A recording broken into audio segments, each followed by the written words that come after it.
So I'm sitting here with our Chief Technology Officer, Thomas Georgiadis. Hello, Thomas, and thanks for joining us today to chat a little bit about the power of Proton. Thank you for having me, Tim. Excellent, mate. Well, look, we've got a couple of big rocks. Obviously, you've been here since the start of Nucleus Wealth, and it's really, if anything, your baby. You've had so much control over it in both the planning and execution over the years. That's right.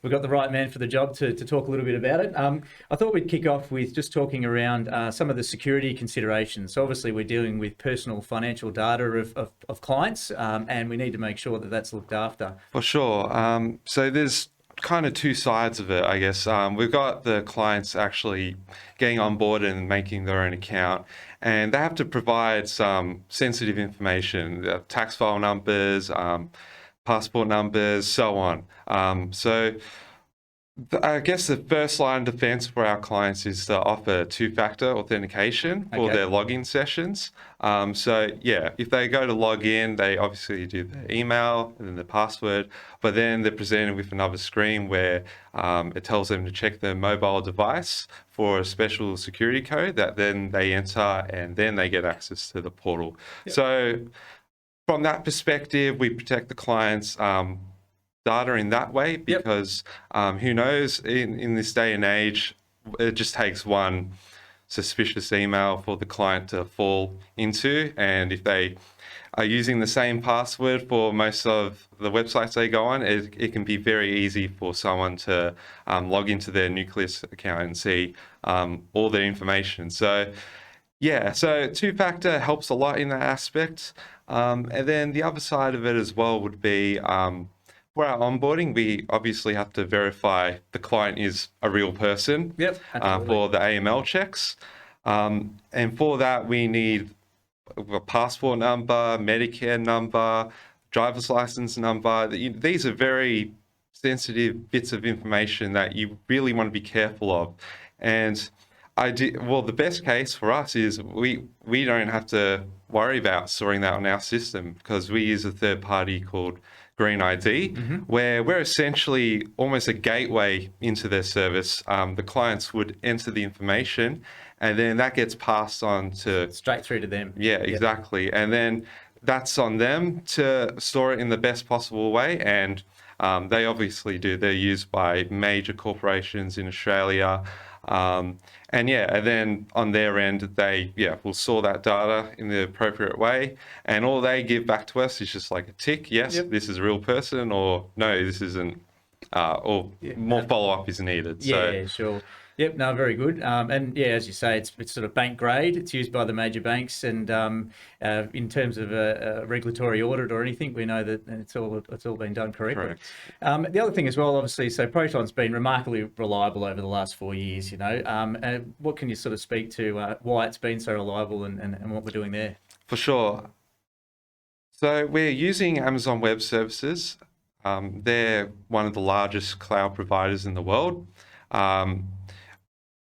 So we've got those servers hosted in Australia, and they're used by other major companies around the world for their hosting needs.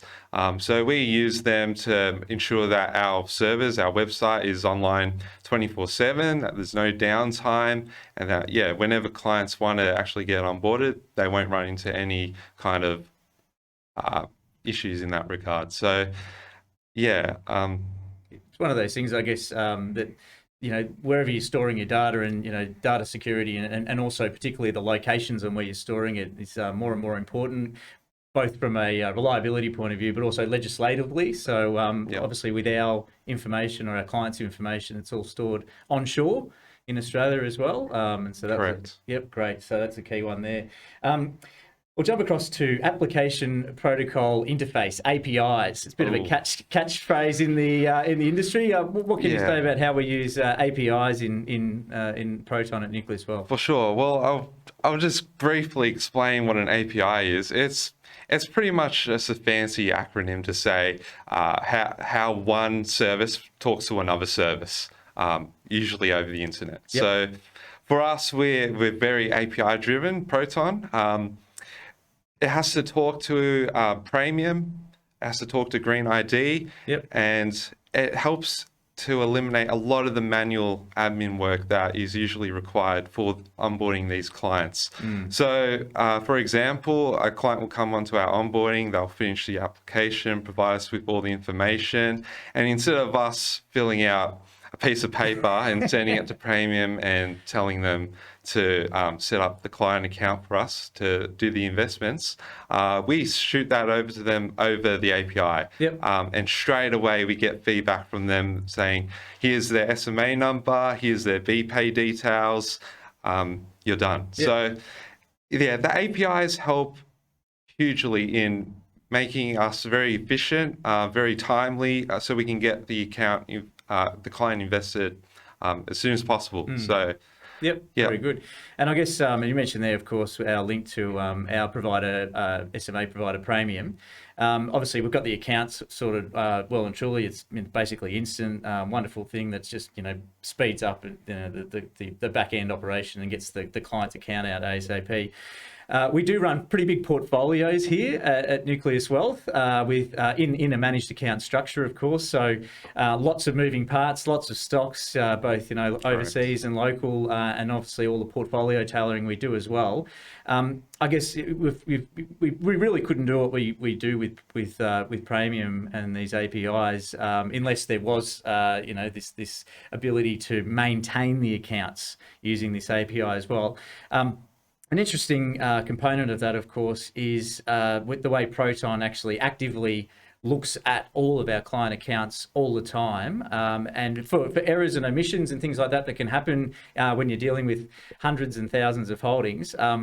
But the other side of it as well is, as a client grows with us, their ability for us to optimize their portfolio can change as well, or we can get in there and give them a hand with that. Do you want to just speak a little bit around some of that, the work that we've done there? For sure. So Proton has multiple screens that really help us manage the client portfolios, and these screens actively kind of fetch data from Praemium and provide feedback to us managers to how we can best invest the client's portfolio. So as their account balance grows, they might start at a low balance, let's say $30,000. And at that level, we typically go for putting them into ETFs for the international side.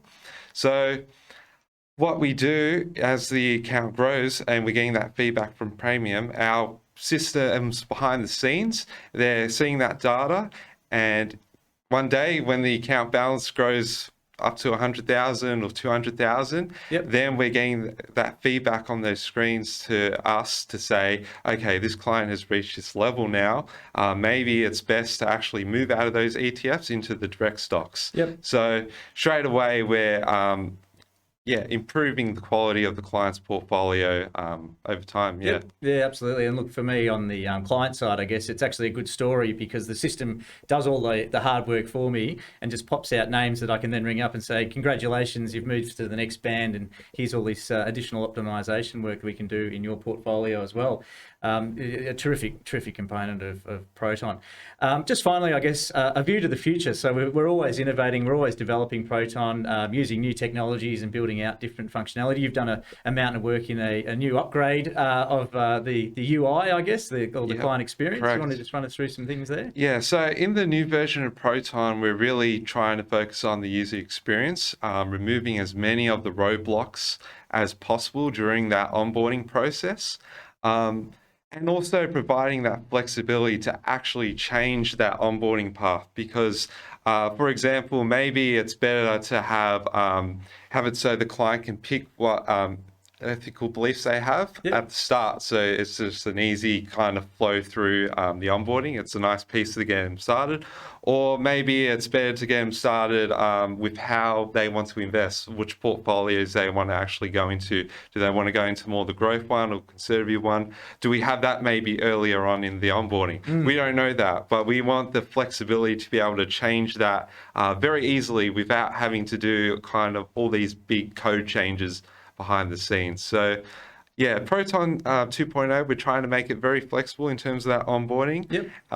Even in terms of the content as well, we want to very easily change what is actually on that page, because we're planning as well to more really focus on getting more advisors on board to actually use this Proton system for their own needs, for their own clients. Yep. And obviously, they'll want to present the data in their own way with their own branding. So we need to have a system that's very flexible in terms of how it wants to show, what it wants to show on each of those kind of onboarding steps. Yep. So, yeah, we're always innovating. We're always trying to have the most flexible and user-friendly interface for our clients to get onboarded and invested.